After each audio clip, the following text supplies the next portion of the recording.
तो ये है मोस्ट डिमांडेड वीडियो। कमेंट्स में न जाने कितने क्वेरीज, कितने सारे ऐसे कमेंट्स आ रहे हैं कि मैम प्लीज़ इस पर वीडियो बनाइए कि ब्रेकअप हो जाने के बाद क्या चांस बचता है कि हमारा एक्स हमारे पास आ सकता है, क्या वो आएगा, क्या वो आएगी, क्या होप है, क्या हम अभी होप रखें। तो आज इन्हीं सारे सवालों का जवाब आपको इस वीडियो में मिल जाएगा।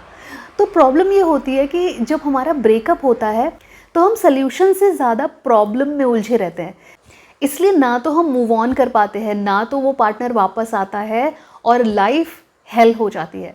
तो ज़रूरत ये होती है कि हमें प्रॉपर स्टेप्स लेने हैं। देखो, ठीक बात है कि प्यार दिल से होता है, लेकिन यहाँ पर क्या दिमाग बिल्कुल ही काम नहीं करता या दिमाग हमें बिल्कुल ही बंद रखना चाहिए? यही सबसे बड़ी गलती है। तो जो मेन मुद्दा होता है कि आपका एक्स जो गया है उसके पीछे रीज़न क्या है, पहले तो वो मैटर करता है। दूसरा कि क्या कुछ स्टेप्स लें कि हम उसको अट्रैक्ट कर सकें। नमस्कार, मैं हूँ शिखा, मैं हूँ एक काउंसलर, रिलेशनशिप एडवाइज़र, आपकी कोच, आपकी होस्ट और आपकी दोस्त भी। अगर आप काउंसलिंग अवेल करना चाहते हैं या रिलेशनशिप से रिलेटेड कोई भी एडवाइस लेना चाहते हैं तो स्क्रीन पर दिया हुआ हमारा नंबर हमारा व्हाट्सएप का नंबर है। व्हाट्सएप के थ्रू आप अपना स्लॉट बुक करा सकते हैं और काउंसलिंग अवेल कर सकते हैं। बट इतना याद रखें कि ये सेशन पेड है। तो आइए बात करते हैं कि वो क्या स्टेप्स हैं जिसके थ्रू हमारा पार्टनर हमारे पास वापस आ जाए। यकीन मानिए बहुत सिंपल हैं और बहुत ही छोटे छोटे स्टेप्स आपको लेने हैं। तो जो पहला स्टेप है वो ये है कि आपको अपने पार्टनर को स्पेस देनी है। अब उसको आपने चेज़ नहीं करना है, उसका पीछा नहीं करना है, उसको सोशल मीडिया पे स्टॉक नहीं करना है, कॉल्स एंड मैसेजेस नहीं करने हैं।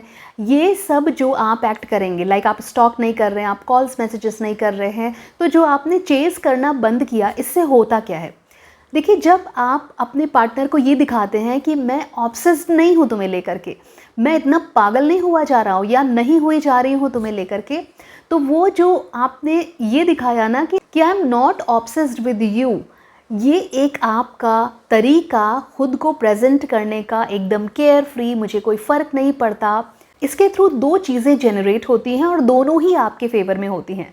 जब आपका ऑब्सेशन आपके पार्टनर को नहीं दिखता तो वो खुद को लेस अट्रैक्टिव फील करता है।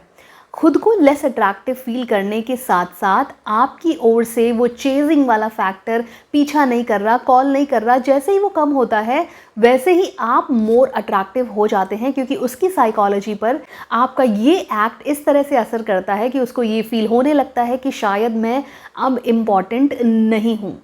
और जैसे ही आपकी वैल्यू बढ़ी, वो खुद को लेस अट्रैक्टिव फील करता है, लेस वैल्यूबल फील करता है। तो कॉमन सी बात है कि हर वो चीज़ जो खुद को कम समझती है वो ज़्यादा की ओर भागने की कोशिश करती है। तो अगर ये चीज़ आपके पार्टनर की साइकोलॉजी में फिट हो गई कि आप मोर अट्रैक्टिव हैं, आप मोर वैल्यूबल हैं और वो लेस अट्रैक्टिव एंड वैल्यूबल है, वो आपकी ओर ज़रूर अट्रैक्ट होगा, क्योंकि प्राइसी चीज़ें, अट्रैक्टिव चीज़ें हर किसी को पसंद होती हैं ना। जो सेकेंड टिप है ये थोड़ी सी आपको हो सकता है ऑकवर्ड लगे।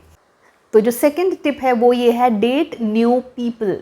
अब आपको लगेगा कि ये तो गलत है, हमें तो अपने पार्टनर को ही डेट करना चाहिए, या तो मैं अभी भी उससे प्यार करता हूँ। हे चिल, आपका ब्रेकअप हो गया है, अब वो आपके साथ नहीं है। और अगर आप न्यू पार्टनर को डेट करते हैं तो अब इसमें भी कोई प्रॉब्लम नहीं है, क्योंकि आपका ब्रेकअप हो गया है। तो यहाँ पे कुछ भी एथिक्स या मॉरल जैसा हार्म नहीं हो रहा है, क्योंकि आपको तो पता भी नहीं है कि आपका पार्टनर आपके साथ है या नहीं है ना। जब आप न्यू पार्टनर को डेट करते हैं, उससे भी जो चीज़ें आपको एज अ रिजल्ट मिलती हैं वो आपके फेवर में होते हैं। तो इससे जो जनरेट होने वाला रिजल्ट है वो पहला फैक्टर होता है जेलसी। जब आपका पार्टनर आपको किसी और के साथ देखता है, अब आप ये सोचेंगे कि देखेगा कैसे, वो तो हमसे ब्रेकअप होने के बाद दूर चला गया है। भाई, आप जब किसी को डेट करेंगे तो साथ में पिक्चर्स तो क्लिक करते ही करते हैं। जनरली हम कहीं भी जाते हैं तो पिक्चर्स क्लिक करते हैं ना, तो उसी का आपको इस्तेमाल करना है। अपने इस न्यू डेटिंग को आपको शो ऑफ करना है ना। जैसे ही आपके पार्टनर तक सोशल मीडिया के थ्रू या आपके व्हाट्सएप स्टेटस के थ्रू, आपकी स्टोरी के थ्रू ये पता चलता है कि आप किसी नए इंसान के साथ जुड़ रहे हैं, तो एक जेलसी फैक्टर ज़रूर जनरेट होता है और ये कहीं ना कहीं उसके अंदर आपको हमेशा के लिए खो देने का डर जनरेट करता है, जिसकी वजह से वो इंसान आपकी तरफ इंक्लाइंड होता है और वो हर कोशिश करता है कि वो आपके साथ फिर से यूनाइट हो जाए। तो आपने किया क्या, आपने एक तरीके से अपने आप को स्टेबलाइज करने के लिए न्यू डेटिंग पार्टनर का सहारा लिया, लेकिन कहीं ना कहीं आप चाहते थे कि आपका पार्टनर आपके पास वापस आए। आप श्योर नहीं थे, लेकिन अगर आप न्यू पार्टनर को डेट करते हैं तो ये आपके पार्टनर में जेलसी जैसे फैक्टर को डेवलप करता है और वो आपकी तरफ अब अट्रैक्ट होता है। जैसे ही आप किसी और के साथ एसोसिएट हुए, आपके पार्टनर को ये फील होता है कि आपके अंदर कुछ तो बात है, कुछ तो वैल्यू है, जिसकी वजह से आपके साथ दूसरा इंसान आया है और वो कहीं वो सारी चीज़ें मिस ना कर दे, आपको लूज़ ना कर दे, तो वो आपकी तरफ इंक्लाइन होता है और वो आपके पास ज़रूर आता है। नाउ जो थर्ड और मोस्ट इम्पॉर्टेंट पार्ट है किसी भी रिलेशनशिप का, आपका ब्रेकअप हुआ हो ना हुआ हो, लेकिन ये चीज़ वर्क ज़रूर करती है, that is make them miss you. अपनी प्रेजेंस को आपको कम करना है ताकि आपको कोई इंसान मिस करे। आपकी जब हमेशा ही आप प्रेजेंट रहेंगे तो वो आपको मिस क्या करेगा। ये मैं हमेशा कहती हूँ कि आपकी जो एब्सेंस है वो भले ही आपको नेगेटिव लग रही हो कि मैं अगर नहीं हुआ तो ये हो जाएगा, वो हो जाएगा, मैं कॉल नहीं करूँगा तो वो क्या सोचेगा, बट असल में ये जो एब्सेंस है, जो इतना नेगेटिव लोग सोचते हैं, इसका जो रिजल्ट होता है वो बहुत पॉजिटिव होता है।